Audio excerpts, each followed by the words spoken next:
ॐ भद्रं कर्णेभिः श्रियां देव भद्रं पश्येम्यक्षभिर्यजत्राः स्थिरैरङ्गैस्तुष्टवागुंसस्तनूभिर्वशेम देवहितं यदायुः।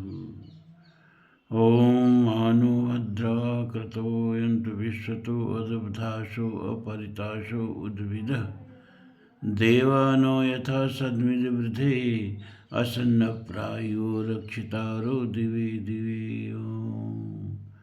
ॐ स्वस्ति नः इन्द्रो वृषस्रवाः स्वस्ति नः पूषा विश्ववेदाः स्वस्ति नस्तार्क्ष्यो अरिष्टनेमिः स्वस्ति नः बृहस्पतिर्दधातु। ॐ विश्वानदेव सवितुर्दुरतानि पराशुव यद्भद्रं तन्नयाशु। सत्संग प्रेमी धर्म प्राण सज्जनों, मुंडकोपनिषद तीसरे मुंडक का द्वितीय खंड शुरू हो गया।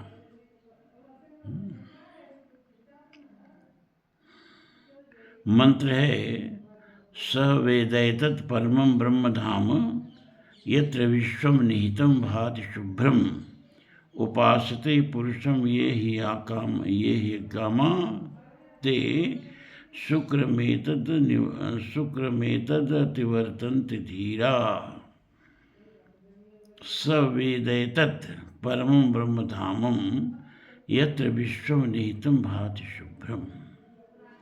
स माने वह होता है, मन निष्काम पुरुष वाला। इसमें निष्काम उपासना के महत्व का वर्णन है। तो इस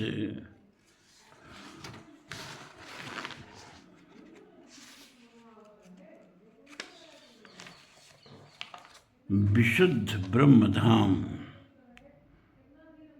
को जो जान लेता है, यत्र जिसमें संपूर्ण विश्व जगत निहित है, जो कोई भी अकाम निष्काम भाव साधक पुरुष निष्काम भाव से ब्रह्म की उपासना करते हैं, वे इस पुनर्जन्म के चक्र से छूट जाते हैं। फिर से देखिए, स वेदैतत् परमं ब्रह्मधामम्, स वेद एतत् परमं ब्रह्मधामं यत्र विश्वं निहितं भाति शुभ्रम। जो एतत् माने इस परम ब्रह्म को, किस परम ब्रह्म को? जिसमें सारा विश्व निहित है, जिसमें सारा विश्व स्थित है, जिससे सारा विश्व उत्पन्न होता है, जिसमें सारा विश्व स्थित रहता है और जिसमें सारा विश्व विलीन हो जाता है। और जो शुभ्रम भाति निर्मल की तरह से प्रकाशित हो रहा है, उस परम ब्रह्म धाम को जो जान लेता है, उपासते पुरुषम ये ही अकामास्ते शुक्रम एतद अतिवर्तन्ते धीरा।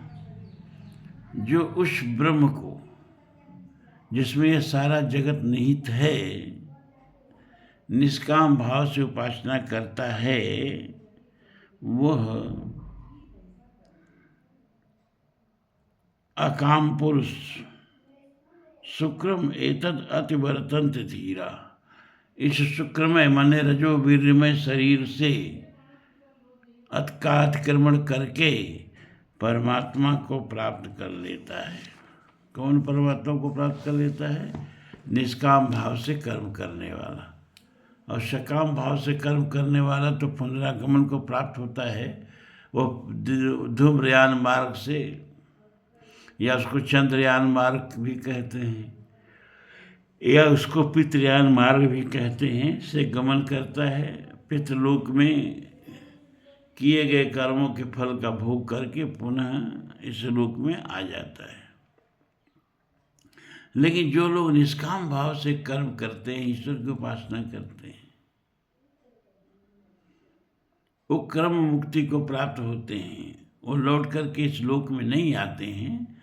वो सूर्ययान मार्ग से या ज्योतिर्यान मार्ग से उसको कहते हैं, या उत्तरायण मार्ग भी कहते हैं, से गमन करता है और उत्तरोत्तर ऊपर चलते चलते परमात्मा तक की प्राप्ति को, परमात्मा तत्व की प्राप्ति को प्राप्त कर लेता है। यही बात इसमें समझाई गई है। निष्काम कर्म क्या का महत्व बतलाया गया है। अब यहाँ एक प्रश्न उठता है कि निष्काम,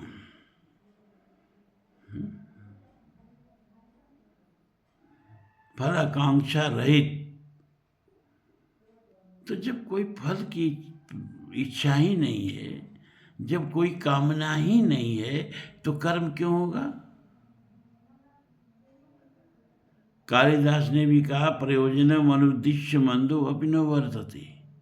बिना उद्देश्य के, बिना प्रयोजन के, बिना लक्ष्य के मूर्ख भी, मूर्ख भी कोई काम नहीं करता है। यहाँ निकाम, कोई कामना न रख के कर्म करने की कला, भाई ये क्या है?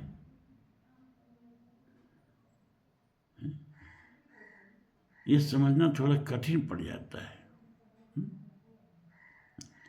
बिना काम के कर्म, बिना कामना के कर्म, यानी कर्म का कोई उद्देश्य ही नहीं हो।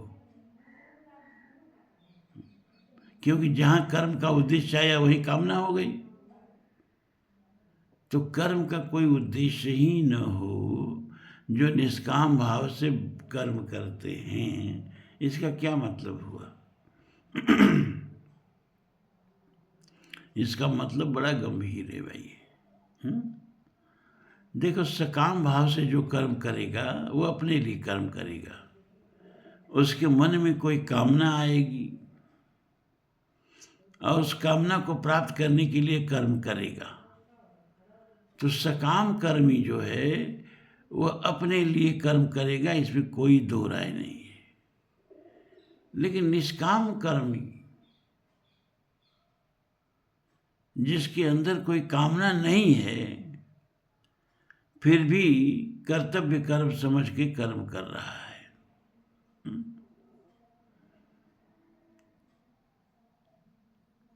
धर्मोचित कर्म करना, शास्त्रोचित कर्म करना जीवन का कर्तव्य है, यह समझ के जब कर्म कर रहा है और उस कर्म उसका कोई निहित स्वार्थ नहीं है, तो वह कर्म समाज के लिए करेगा या वह कर्म परमात्मा की प्रीत्यर्थ करेगा। इस बात को आप समझिए। ये बहुत ऊंचाई पर जाकर के बात कही जा रही है। साधारण स्तर पर तो ये प्रश्न उठ ही सकता है कि यदि जब कोई कामना ही नहीं है तो कर्म क्यों है, किस लिए हम कर्म करें? तो कर्म इसलिए कर्म करें क्योंकि परमात्मा ने यह जीवन कर्म करने के लिए दिया है।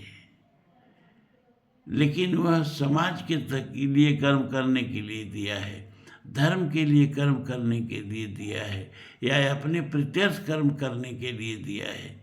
तो जब कर्म समाज के लिए, उन्नति के लिए हो,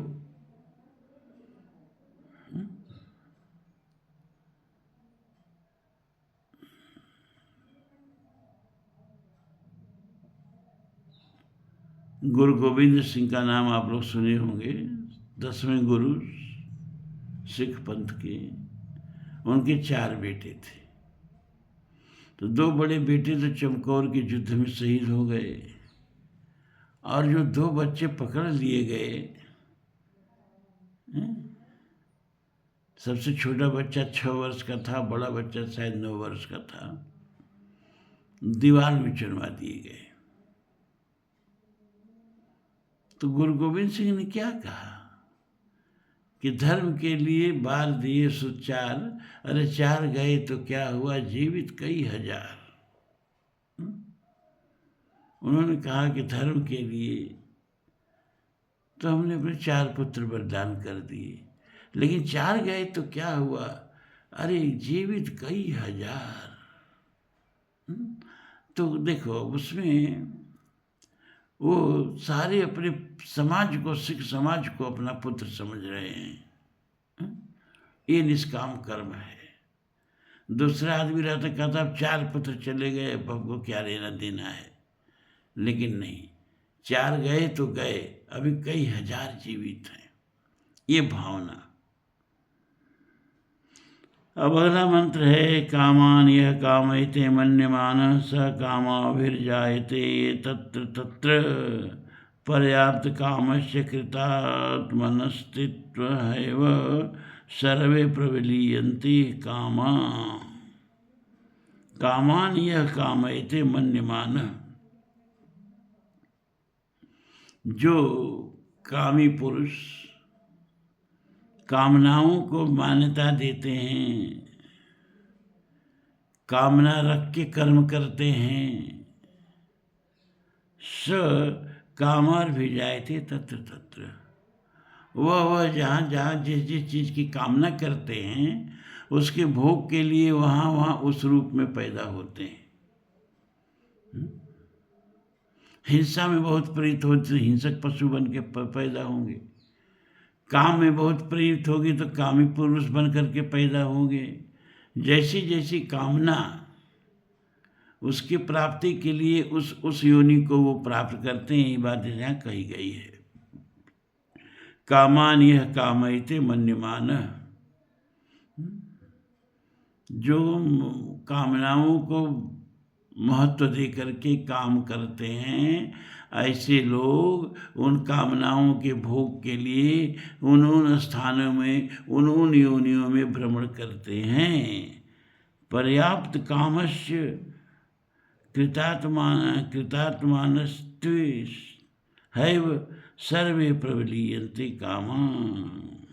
लेकिन पर्याप्त कामस्य, जो पूर्ण काम हो चुके हैं, जिनके भीतर कोई कामना नहीं है, लेकिन वो आवश्यक कर्तव्य समझ करके कर्म कर रहे हैं, समाज संग्रहण के लिए कर्म कर रहे हैं या ईश्वर के प्रीत्यर्थ कर्म कर रहे हैं। और कृतात्मनः, जिनकी सब कामनाएं पूर्ण हो चुकी हैं। जैसे भोजन को लीजिए, जब तक आप भूखे हैं तो निश्चित रूप से भोजन की चिंता होगी, इसमें कोई दो राय नहीं है। लेकिन आप भरपेट भोजन पा गए, अब इसके बाद कुछ देर के लिए भोजन की चिंता नहीं होगी। फिर आपको बहुत आग्रह करके भी भोजन कराया जाए तब कहेंगे कि नहीं नहीं, हमारा पेट भर गया है। तो जिनके अंदर कामना है वो पिपासु हैं, वो भूखे हैं, वे उस कामना को पूरा करने के लिए ये तत्र प्रयत्न में लगे रहेंगे। लेकिन जो कृतकार्य हो गए हैं, जैसे जिनका पेट भोजन से भर गया, भोजन का चिंतन नहीं करेगा, उस तरह से जिनकी संपूर्ण कामनाएं पूर्ण हो चुकी हैं, वो फिर कामनाओं की चिंता नहीं करेगा। तब वो कर्म क्यों करेगा? अब जिसका पेट भोजन से भर गया है, वो दूसरे को खिलाने के लिए भोजन जुटाएगा, दूसरे का पेट भरने के लिए प्रयास करेगा। लेकिन जब तक स्वयं भूखा रहेगा तब तक पहले अपना ही पेट भरने का प्रयास करेगा। तो जिसकी सब कामनाएं पूर्ण हो गई है, जो पूर्ण काम हो गया है, जो कृतकृत्य हो गया है, कृतात्मन इसी को कहा गया, जिसकी संपूर्ण कामनाएं पूर्ण हो गई हैं, सर्वे प्रविलीयन्ते कामा, उनकी सब कामनाएं जो हैं प्रविलीयन्ते, विलीन हो गई हैं। यही बात यहाँ कहा गई है कि जो काम भोगों को आदर देने वाला मानव कामना करता है, वह उन कामनाओं के पूर्ति के लिए उस जगह पर जन्म लेता है। परंतु जो पूर्ण काम हो चुका है, जिसके अंतःकरण में संपूर्ण कामनाएं पूर्ण हो चुकी हैं, वह पुरुष जो है वह किसी कामना की लिए कर्म नहीं करता है। यहाँ ये बात कही गई है। वह क्यों कर्म करता है? वह ईश्वर के प्रत्यर्थ कर्म करता है, ईश्वर की प्रसन्नता के लिए कर्म करता है या समाज के कल्याण के लिए कर्म करता है, उसको उसी में आनंद आता है। मतलब क्या, वो परोपकार के लिए कर्म करता है, परहित के लिए कर्म करता है। और परहित सरिस धर्म नहीं भाई। लेकिन जिनकी कामनाएं पूर्ण नहीं हुई हैं, वो तो कोई भी कर्म करेगा, पहले अपनी भूख मिटाने के लिए कर्म करेगा। नायमात्मा प्रवचनेन लभ्यो न मेधया न बहुना श्रुतेन यमैवेश वृत्ते तेन लभ्य स्तेष आत्मा विवृते तनुस्वाम। यह मंत्र कठोपनिषद में भी आया है और इस मंत्र को मैं बराबर सुनाता रहता हूँ आप लोगों को कि नायम आत्मा प्रवचनेन लभ्य। आत्मा का मतलब परमात्मा बहुत प्रवचन करने से नहीं प्राप्त होता है।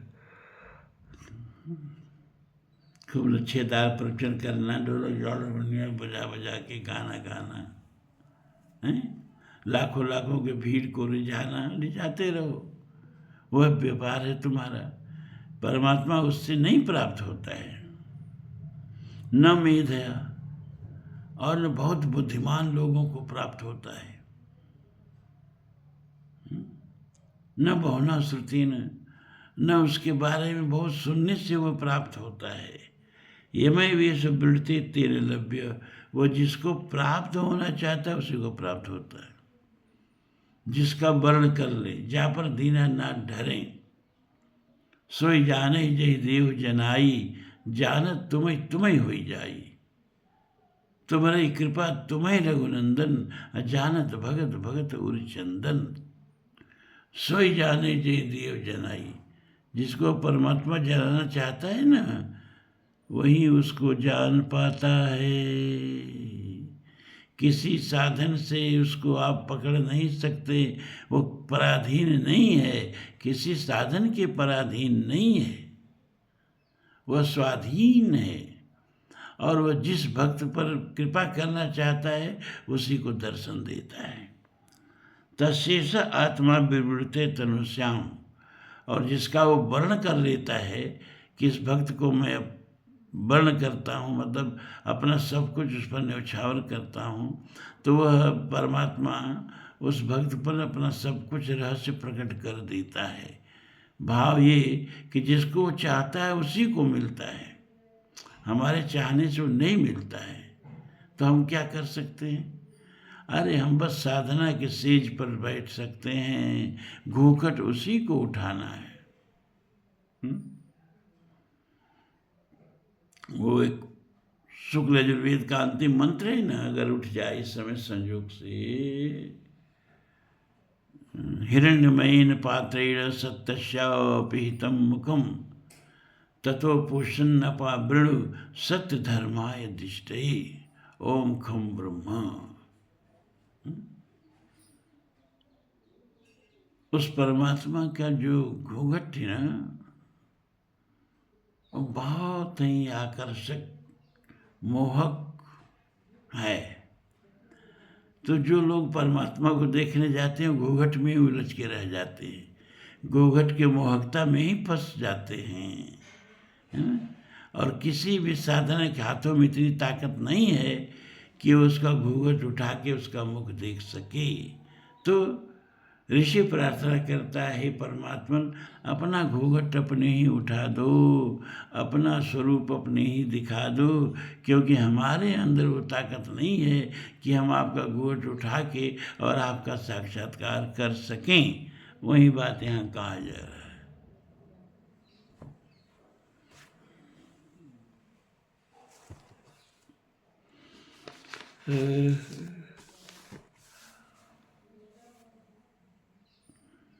अब है नायम आत्मा बलहीनेन लभ्यो न च प्रमादात् तपसो वापि लिंगात् एतैरुपायैर्तत्ते यस्य विद्वांस तस्यैष आत्मा विशते ब्रह्मधाम। नायम आत्मा बलहीनेन लभ्यो, नायम आत्मा न अयम आत्मा। अयम माने यह, आत्मा माने परमात्मा। बलहीन माने बलहीन मनुष्य द्वारा न लभ्य, प्राप्त नहीं किया जा सकता। और न प्रमादात, प्रमाद से, अथवा अलिंगात, लक्षण रहित तप से अब भी नहीं प्राप्त किया जा सकता। किंतु यह जो विद्वान बुद्धिमान साधक एतय इन उपायों के द्वारा प्रयत्न करता है, तस्य उसका एष यह आत्मा ब्रह्मधाम में प्रविष्ट हो जाता है। अब इसको फिर से समझिए। नायम आत्मा बलहीन लभ्यो, यहाँ शारीरिक बल से मतलब नहीं है कि पहलवानों को आत्मा मिल जाएगा, जो पहलवान नहीं है उनको आत्मा नहीं मिलेगा, ऐसा मत समझिएगा। यहाँ ये कि जिसके अंदर उपासना का बल नहीं है, जिसके अंदर दृढ़ संकल्प का बल नहीं है, संकल्प कर लिया कि हमको परमात्मा पाने ही पाना है, तो फिर वो परमात्मा के पाने के लिए हर प्रयत्न करना शुरू कर देगा, और प्रयत्न करने वालों को ही परमात्मा मिलेगा। हेरत हेरत हे सखी गया कबीर हेराय, ढूंढने वाले को ही परमात्मा मिलता है। जिन खोजा तिन पाइया गहरे पानी पैठ, मैं बपुरी ढूंढन गई रही किनारे बैठ। ये किनारे बैठ जाने वालों को ही बलहीन कहा है, जिनके अंदर दृढ़ संकल्पता नहीं है। प्रयास किए थोड़ा सा और परमात्मा नहीं मिला, बस निराश हो गए। सत्संग में गए और परमात्मा नहीं मिला, बस निराश हो गए। अरे जाते थोड़े मिल जाएगा। शिव भगवान को कहना पड़ता है कि जब बहुकाल करिए सत्संग, मिले गरुण मार्ग मोही, कौन बात समझाओ तो ही, जब बहुकाल करिए सत्संग।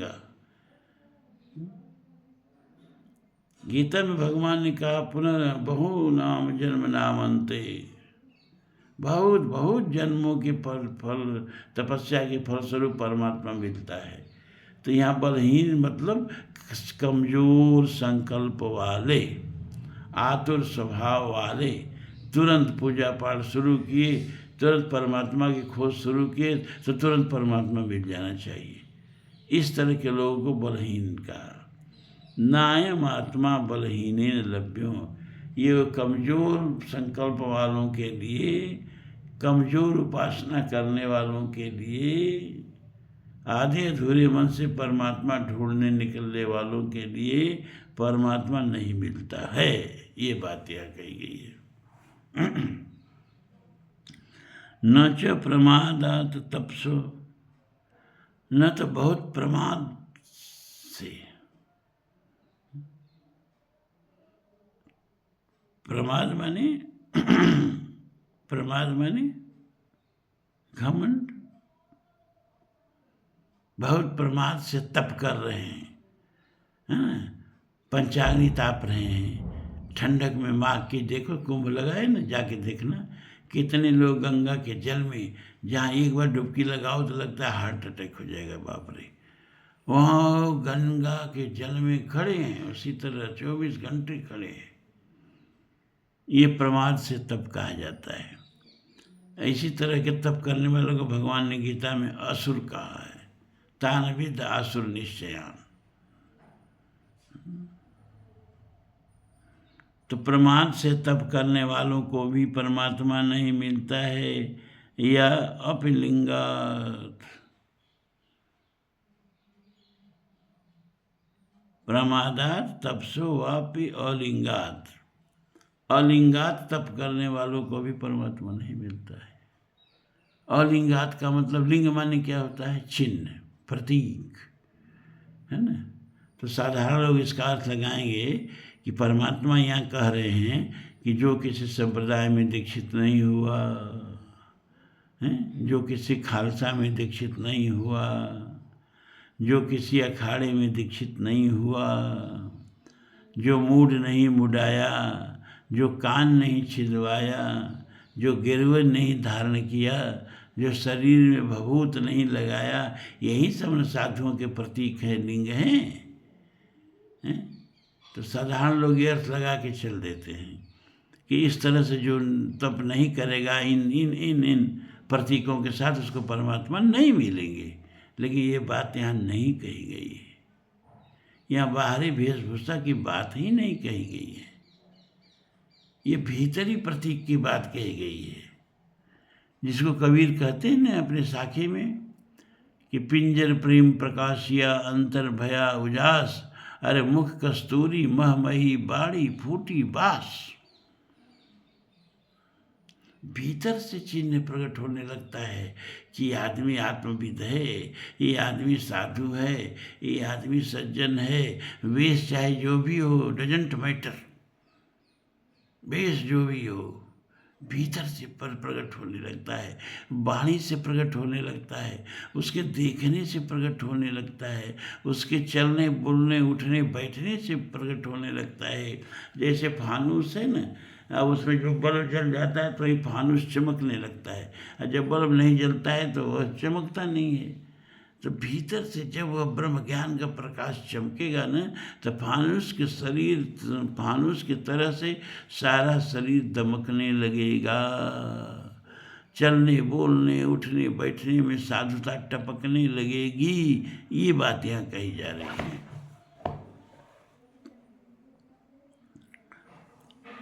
एतैर उपाय रतते, जो इन उपायों से यत्न करते हैं। किन उपायों से? जो ऊपर वर्णित उपाय हैं। तीव्र उत्कंठा से, तीव्र जिज्ञासा से, दृढ़ संकल्प भावना से, दृढ़ निश्चय से। इस मेरे जीवन का उद्देश्य ही है परमात्मा की प्राप्ति। बहुशाखा अनंताश, मल्टी डाइवर्टेड लोग कहीं नहीं पहुंच पाते हैं। जो ये लक्ष्य बना के चलते हैं वहीं कहीं पहुंच पाते हैं। तो एतैर उपाय रतते, जो उपरोक्त इन उपायों से यत्न करते हैं, उन विद्वान पुरुष ही परमात्मा में वास करते हैं, परमात्मा में विलीन हो जाते हैं, परमात्मा मय हो जाते हैं।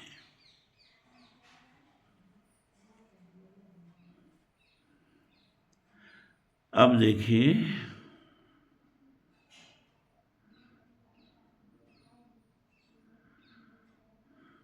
तीव्र उत्कंठा होनी चाहिए परमात्मा को प्राप्ति करने के लिए। भागवत में एक आता है श्लोक ना, इस समय मुझे याद नहीं है, लग ऐसा ही रहा है। अजात पक्षा युव मातरः खगा,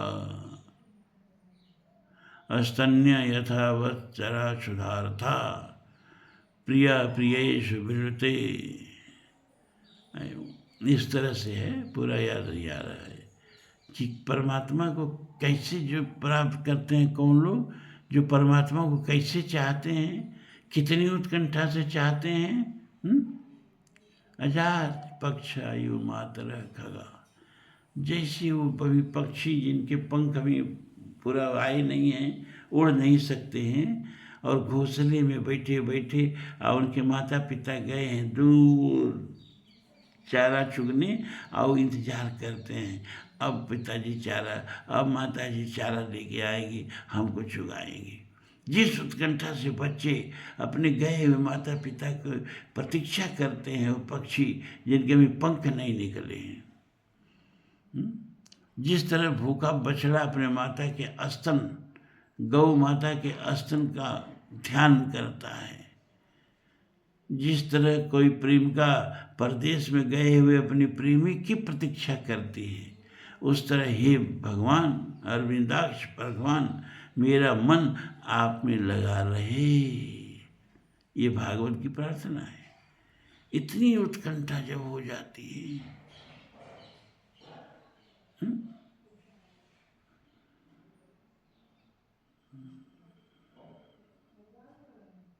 तो परमात्मा मिलता है।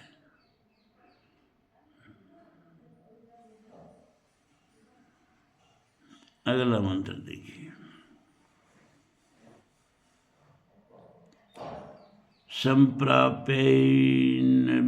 संप्रापैनम ऋषयो ज्ञान तृप्ता कृतात्मानो वीतरागा प्रशांता ते सर्वगं सर्वतः प्राप्य धीरा युक्तात्मानः सर्वमेवाविशन्ति। वीतरागा सर्वथा आसक्त रहित, जिनकी सारी कामनाएं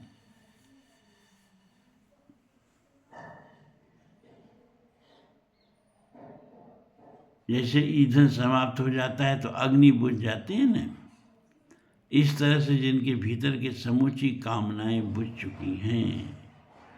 कृतात्मान शुद्ध अंतःकरण वाले, कृतात्मान का मतलब होगा यहाँ शाब्दिक अर्थ ये कि जो जो उनको प्राप्त करना है वो सब प्राप्त करने के बाद जो एक संतुष्टि आ जाती है, अब और कुछ नहीं चाहिए, ऐसे आदमी को कृतात्मानम कहते हैं। ऋषि माने ऋषि लोग, एन माने इस परमात्मा को, संप्राप्य माने पूर्णतया प्राप्त होकर, ज्ञान तृप्ता ज्ञान से तृप्त, प्रशांता परम शांत हो जाते हैं। युक्तात्मान अपने आप को परमात्मा में संयुक्त कर देने वाले, ते माने वे, धीरा माने ज्ञानी जन, सर्वगम सर्वव्यापी परमात्मा को सर्वतः सब ओर से प्राप्त करके सर्वमेव सर्वरूप परमात्मा में ही आविशंति प्रविष्ट हो जाते हैं।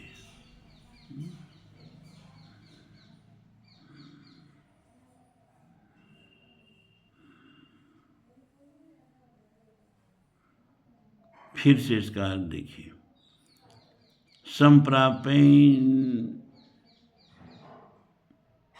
संप्रापैनम ऋषयो ज्ञान तृप्ता, संप्राप्य एनम माने इस परमात्मा को, संप्राप्य माने प्राप्त करके, ऋषि लोग ज्ञान तृप्ता ज्ञान से तृप्त होके, कृतात्मानम पूर्ण काम होके वीतराग हो जाते हैं और परम शांति को प्राप्त करते हैं। ते सर्वगम सर्वतः प्राप्य धीरा, वे ऋषि लोग सर्वगम माने सब जगह गमन करने वाले, सर्वतः माने सब जगह समान रूप से विद्यमान रहने वाले। देखिए दोनों विरोधाभासी बातें कह गई। जब आप सर्वतः माने सब जगह विद्यमान है तो गमन कहाँ करेंगे? सर्वगम सर्वतः सब जगह गमन करने वाले और सब जगह व्याप्त रहने वाले परमात्मा को इसी तरह से विरोधाभासी तत्वों से प्रकट किया जाता है। जिसके बारे में ऐसा है निश्चित नहीं कहा जाता है, उसके बारे में ऐसे ही कहा जाता है। निर्गुण सगुण विषम सम रूपम ज्ञान गिरा गोतीत मनूपम अमल नमक अमल अवखल मन विद्या पारम नव मिराम भंजन मई भारम। विरोधाभासी बातों से ऐसे निश्चयात्मक ढंग से नहीं कहा जाता है। इसीलिए सर्वगम सर्वथा गमन करने वाले, सर्वथा सब जगह विद्यमान परमात्मा को प्राप्त करके धीरा माने धीर मनुष्य। धीर कौन? अरे लक्ष्मण देखत काम अनीका, रही जथिर तिन कहीं जगली का। ये संसारिक चकाचौंध से जो प्रभावित न हो, व्यामोहित न हो और परमात्मा में जिनका ध्यान लगा रहे, उसी को धीर कहते हैं। ते सर्वगम सर्वतः प्राप्य धीरा, उस सब जगह जाने वाले और सब जगह विद्यमान परमात्मा को प्राप्त करके धीर मनुष्य युक्तात्मान सर्वमेवा विशंति। युक्तात्मानम परमात्मा से युक्त होकर के हम उनके ही में भीतर प्रविष्ट हो जाते हैं। मतलब जैसे बूंद समानी समुद्र में अबकत हेरी जाए, जैसे बूंद समुद्र में समा के समुद्र हो गई, उसी तरह इस तरह के पुरुष परमात्मा में मिलके परमात्मामय हो जाते हैं। तो आज इतना ही। ओम पूर्णमदः पूर्णमिदं पूर्णात् पूर्णमुदच्यते पूर्णस्य पूर्णमादाय पूर्णमेवावशिष्यते। सर्वे भवन्तु सुखिनः, सर्वे सन्तु निरामयाः, सर्वे भद्राणि पश्यन्तु, मा कश्चित् दुःखभाग् भवेत्। असतो मा सद्गमय, तमसो मा ज्योतिर्गमय, मृत्योर्मा अमृतं गमय। ओम शांति शांति शांति। ओम।